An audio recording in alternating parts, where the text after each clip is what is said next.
The always-on display on your Apple Watch Ultra 3 is designed to keep your screen visible at all times, even when your wrist is down. For many users, this is incredibly useful because you can quickly glance at the time or complications without needing to raise your wrist.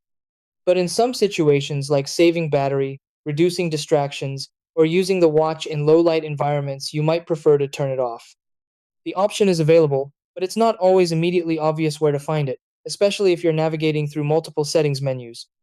Once you know the exact path, switching the always on display on or off only takes a few seconds and gives you full control over how your screen behaves throughout the day.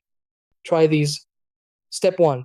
Press the digital crown and open the Settings app on your Apple Watch Ultra 3. Step 2. Scroll down and tap on Display and Brightness. Step 3. Tap on Always On inside the display settings. Step 4. Toggle the Always On display on or off based on your preference.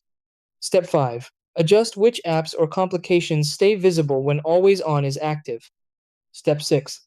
Exit settings and test the screen by lowering your wrist.